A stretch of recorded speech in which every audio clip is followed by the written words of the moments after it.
భారత internet connectivity రంగంలో సరికొత్త శకం ఆరంభం కాబోతోంది. ప్రపంచ అపర కుబేరుడు టెస్లా అధిపతి ఎలన్ మస్క్ సంబంధించినటువంటి స్టార్లింక్ శాటిలైట్ సంస్థ భారత్లో అడుగుపెట్టబోతోంది. ఇప్పటికే జియోతో పాటు వన్వెబ్ సంస్థ తర్వాత మూడవ శాటిలైట్ సంస్థగా భారతీయులకు ఇంటర్నెట్ సేవలు అందించబోతోంది ఎలన్ మస్క్ స్టార్లింక్ సంస్థ. ఎస్, మీరు వింటుంది నిజమే. భారత్లో స్టార్లింక్ సేవలకు కేంద్ర టెలికాం మంత్రిత్వ శాఖ లైసెన్స్ జారీ చేసింది. ఇకపై భారత్లో ఎలన్ మస్క్ స్టార్లింక్ సేవలు అందించబోతోంది. దేశంలో శాటిలైట్ ఆధారిత ఇంటర్నెట్ లైసెన్స్ పొందింది.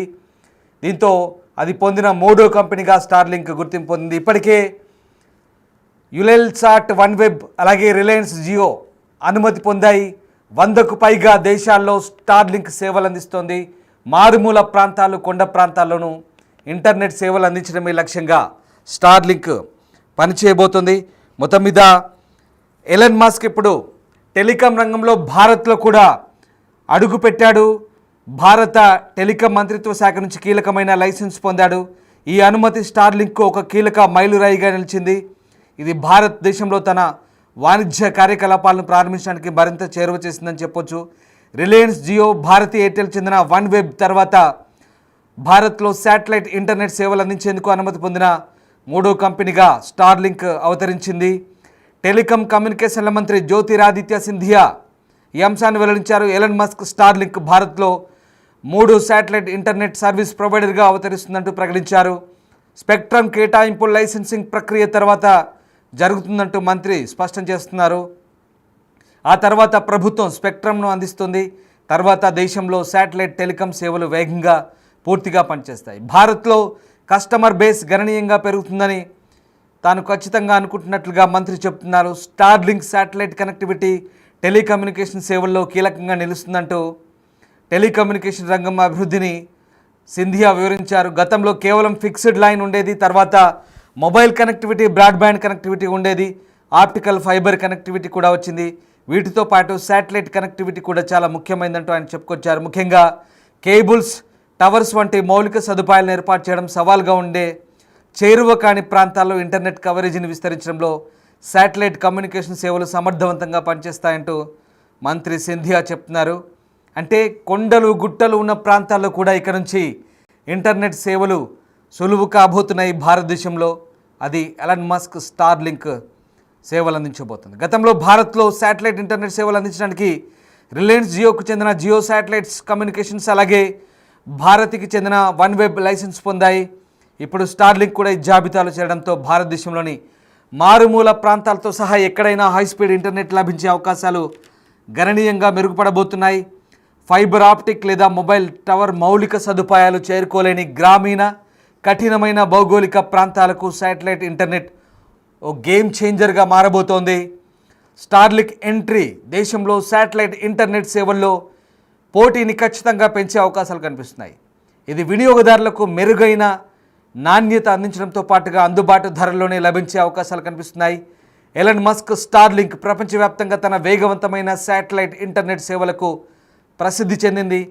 భారతదేశంలో లైసెన్స్ పొందడం ద్వారా స్టార్లింక్ ప్రపంచంలోని అత్యంత వేగంగా అభివృద్ధి చెందుతున్న ఇంటర్నెట్ మార్కెట్లో ఒకటిగా ఉన్న భారత్లో తన స్థానాన్ని పటిష్టం చేసుకుంటుందని నిపుణులు చెప్తున్నారు.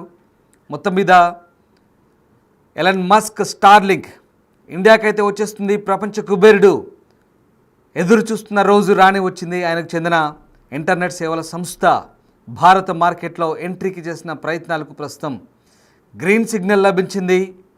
ఇక బై శాటిలైట్ సేవల కోసం భారత టెలికాం రెగ్యులేటరీ సంస్థ నుంచి అనుమతులు కూడా పొందింది. సెక్యూరిటీకి సంబంధించి అన్ని నిబంధనలు పాటించడంతో ప్రస్తుతం ప్రభుత్వం నుంచి అనుమతులు పొందింది. దీంతో దేశంలో శాటిలైట్ ఆధారిత ఇంటర్నెట్ సేవలను అందించేందుకు అనుమతి పొందిన మూడో సంస్థగా నిలిచింది. ప్రస్తుతం స్పేస్ ఎక్స్ భారత స్పేస్ రెగ్యులేటరీ సంస్థ ఇన్ స్పేస్ నుంచి కూడా అనుమతులు పొందాల్సి ఉంటుందని తెలుస్తుంది. దీనికోసం ఇప్పటికే అవసరమైన డాక్యుమెంట్లు కూడా మస్క్ సంస్థ అందించిందని తెలుస్తోంది. ఎలన్ మస్క్ స్టార్లింక్ ప్రస్తుతం ఎంట్రీతో భారత్లో వేగవంతమైన శాటిలైట్ ఆధారిత ఇంటర్నెట్ సేవలు ప్రజలకు మరింత చేరువ కాబోతున్నాయి. త్వరలోనే స్పెక్ట్రమ్ కూడా కేటాయించబోతుంది. ఈ రోజు కోసం ఎలాన్ మస్క్ సంస్థ దాదాపు 3 నుంచి 4 ఏళ్లుగా ఎదురుచూస్తుంది. అయితే గతంలో ప్రభుత్వం సెక్యూరిటీ కారణాలను చూపుతూ ఆలస్యం చేస్తూ వచ్చింది. మొత్తానికి సేవలను అధికారికంగా ప్రారంభించడానికి Starlink gateways, network operations centre సహా మరిన్ని అవసరాలను పూర్తి చేయాల్సి ఉంటుందిగా చెప్తున్నారు. సో మొత్తం మీద అంటే భారత్లో ఇప్పుడున్న పరిస్థితుల నేపథ్యంలో భారతదేశంలో ఎలన్ మస్క్ సంబంధించినటువంటి స్టార్లింక్తో ఉపయోగం ఏంటో నేను మీకు చెప్పే ప్రయత్నం చేస్తాను. ప్రధానంగా కొండలు, గుట్టలు, అడవులతో కూడిన మారుమూల ప్రాంతాలు, గ్రామీణ ప్రాంతాల్లో కూడా నేరుగా శాటిలైట్ ద్వారా ఇంటర్నెట్ అందించే అంశం ఇప్పుడు మన దేశంలో హాట్ టాపిక్ కాబోతుంది.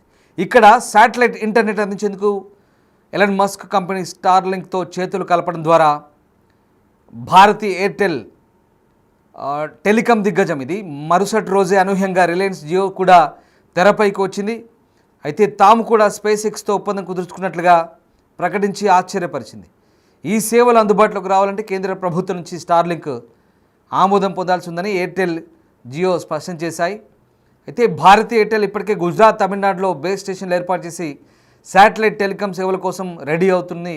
జియో కూడా 2 ప్రాంతాల్లో బేస్ స్టేషన్స్ నెలకొల్పి పోటీకి సై ఉంటుంది. ఈ నేపథ్యంలోనే ఇక స్టార్లింక్ రాకతో ఒక్కసారిగా ఖచ్చితంగా భారత్లో ఈ సేవలు మరింత మెరుగయ్యే అవకాశాలు కనిపిస్తున్నాయి. ఇకపై భారత్లో శాటిలైట్ సేవలు మరింత విస్తృతం కాబోతున్నాయనే అంశంతో ఒక్కసారిగా చాలా ప్రాంతాల్లో ముఖ్యంగా రిమోట్ ఏరియాస్లో ఇప్పటి నుంచి కూడా విపరీతమైనటువంటి నెట్వర్క్ అందుబాటులోకి రాబోతుంది. ఇక శాటిలైట్ ఇంటర్నెట్ ఛార్జీలతో పోలిస్తే మన దేశంలో మొబైల్ బ్రాడ్బ్యాండ్ ఇంటర్నెట్ చాలా చీప్గా చెప్తున్నారు.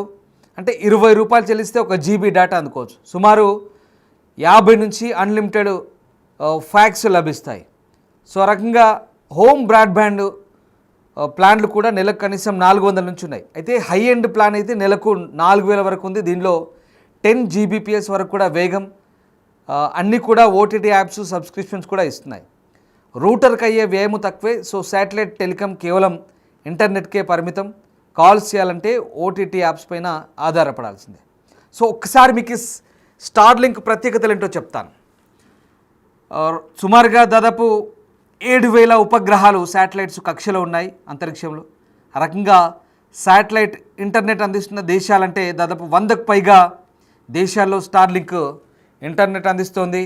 సుమారు 50 లక్షలు 2024 డిసెంబర్ చివరి నాటికి అమెరికాలో దిగ్గజ బ్రాడ్బ్యాండ్ కంపెనీలకు ముఖ్యంగా గ్రామీణ ప్రాంతాల్లో గట్టి పోటీనిస్తోంది. మారుమూల ప్రాంతాలు, పల్లెలకు కూడా వేగంగా ఇంటర్నెట్ అందిస్తుంది. విద్య, ఆరోగ్య సేవలు, ఈ-కామర్స్కు ప్రస్తుతం వెన్నుదన్నుగా నిలుస్తోంది. ఇక మన భారత్లో అయితే దాదాపు 94.5 కోట్ల మంది బ్రాడ్బ్యాండ్ వినియోగదారులు ఉన్నారు.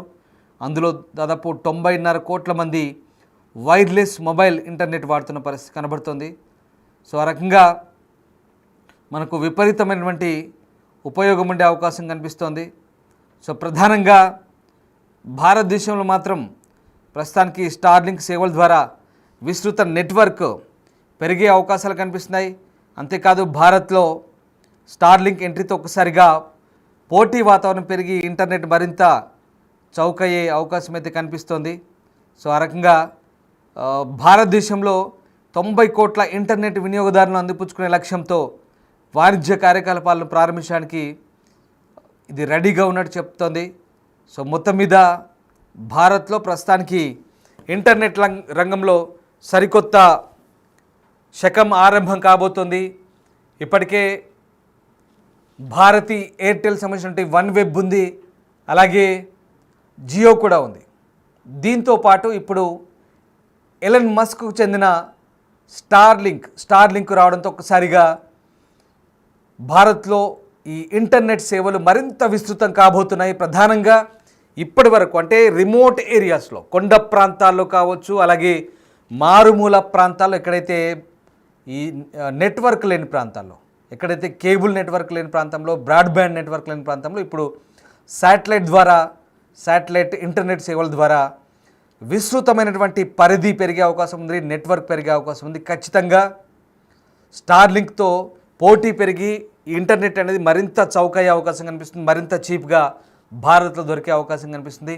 ఏదేమైనప్పటికీ కూడా ఇప్పటికే 100కు పైగా దేశాల్లో సేవలు అందిస్తున్న ఎలన్ మస్క్ చెందిన స్టార్లింక్ ఇప్పుడు భారత్లో అడుగుపెట్టడం ద్వారా సరికొత్త అధ్యాయం షురూ కాబోతుందనడంలో ఎలాంటి సందేహం లేదు. ఇప్పుడున్నటువంటి జియో కానీ భారతీ ఎయిర్టెల్ వన్ వెబ్ కానీ ఖచ్చితమైన పోటీ ఇవ్వబోతోంది. టెలికాం మంత్రిత్వ శాఖ ఇప్పటికే దీనికి అన్ని అనుమతులు ఇచ్చింది.